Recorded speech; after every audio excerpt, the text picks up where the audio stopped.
Tava aqui pescando nas caixinhas para ver as que estavam faltando responder. Encontrei essa aqui do DRE e o DRE foi algo que salvou nossa empresa lá em 2022 de um buraco que a gente não estava sabendo que a gente estava entrando. Então conto mais sobre isso no final. Mas o DRE é um demonstrativo de resultado financeiro.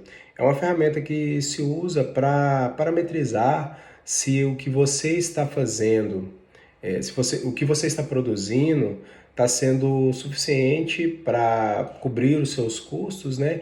E quanto de resultado operacional isso está trazendo para você no final. Então, como é que funciona aqui para a gente? Como a gente é uma empresa de prestação de serviço, o que importa para a gente é a quantidade de serviço que a gente entregou no final do mês. Então, o nosso faturamento bruto é medido pelo nosso resultado operacional. Então, o que o operacional entregou de laudos, de fiscalização de obra, de avaliação, de consultoria no período de um mês, que é a gente faz o exercício de mês a mês, para depois calcular trimestre, semestre e ano.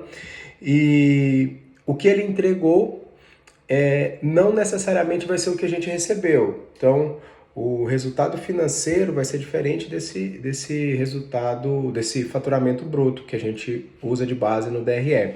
Então, eu posso entregar 50 mil de serviço, mas ter recebido só 20, porque está parcelado, está investido, enfim, vários motivos para isso acontecer.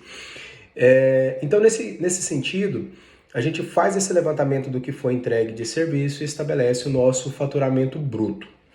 Partindo desse faturamento bruto, a primeira dedução que a gente vai fazer são dos impostos que a gente paga, que a gente é optante do Simples Nacional, então a gente vai pagar o Simples, depois a gente tem as ARTs, que são emitidas regularmente, pagamento do CREA, enfim, são taxas e impostos que a gente paga para funcionar normalmente. Dessa subtração a gente vai ter o faturamento líquido. Então esse foi o nosso faturamento faturamento bruto menos os impostos. O próximo passo é a gente verificar os custos variáveis. Então quanto que a gente gastou de terceirizado, quanto que a gente gastou de outros serviços que não são rotineiros, de manutenção de veículo, que não é rotineiro, alimentação, coisas que acontecem, né, esporadicamente, gastos esporádicos. Dessa redução dos nossos custos variáveis, nós vamos ter a nossa margem de contribuição. A margem de contribuição ela é algo que vai ser utilizado para a gente verificar o quanto, né, daquilo que a gente entregou de serviço vai sobrar dos custos que a gente teve para executar, para que paguem as contas fixas da empresa, né? Aquilo que todo mês tem que ser pago. Aluguel, condomínio, folha de pagamento, aluguel do carro, combustível, enfim, custos que são fixos. Então, depois dessa última subtração, a gente vai ter o nosso resultado operacional. Então, o resultado operacional é aquilo que efetivamente a gente gerou de resultado da nossa operação durante o mês. Então, de tudo que a gente gastou para executar aquela quantidade de serviços, quanto que sobrou para a gente no final. Esse é o ponto mais importante, né? A gente ter esse resultado operacional positivo. E aí, como eu disse para vocês no começo do vídeo, a nossa empresa estava com um caixa muito bom, mas estava com resultado operacional muito baixo.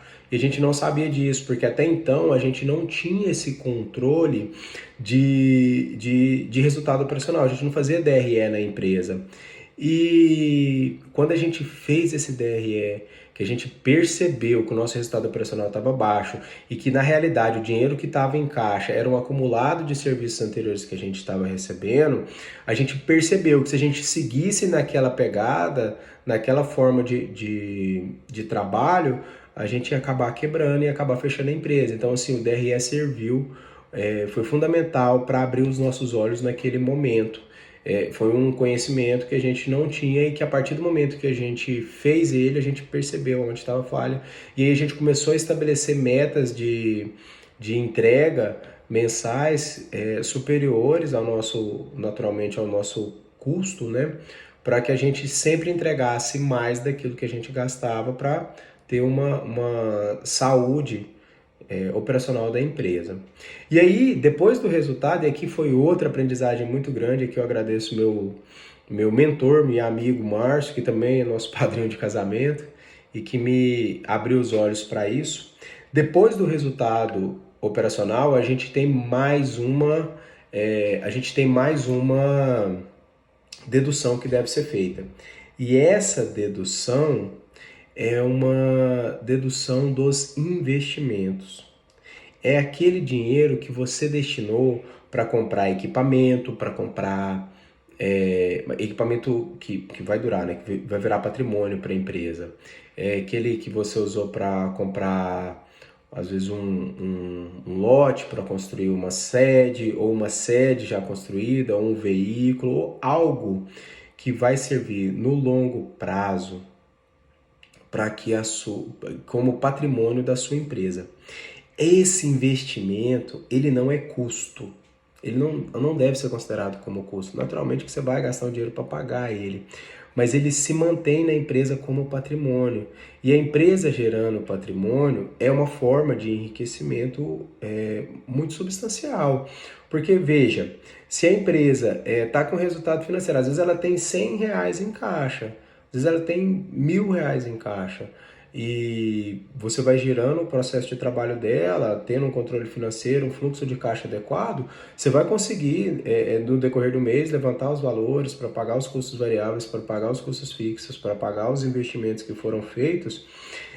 Mas no final de um ano, às vezes você fechou o ano, trabalhou, teve um resultado operacional aí de 30%, por exemplo, de 40%, 50%, e no caixa tem R$1.000. Aí você fala, uai, cadê esse dinheiro? E aí a hora que você vai olhar, o dinheiro que não está no seu caixa, ele está investido. Ou ele está em contas a receber, mas o investimento, ele dinheiro, dinheiro não é o termo mais adequado, né? Ele é patrimônio. E ele é patrimônio imobilizado, é dinheiro imobilizado, né? É algo que você pode vender, cobrir as contas, se em algum momento de dificuldade precisar, mas é uma forma de aumentar o patrimônio da sua empresa. Então tem empresa que às vezes o resultado financeiro dela no final do mês, o caixa dela fechou negativo, mas a empresa saiu de um patrimônio de 100 mil para 200 mil. Então, tem muito mais patrimônio nessa empresa, apesar de não ter dinheiro em caixa. E isso também é importante dentro de uma gestão de longo prazo. Então, em resumo, né? O DRE que eu estava fazendo é algo que a gente adota, todos os meses a gente faz o DRE da empresa. Hoje a gente tem um sistema, então, quando a gente quando a gente faz o fluxo de caixa, naturalmente já gera o DRE da empresa, mas antigamente eu fazia esse DRE manual na planilhona de Excel. Se você tiver interesse de saber, comenta aí, a gente pode fazer um vídeo de como que a gente constrói esse DRE na prática.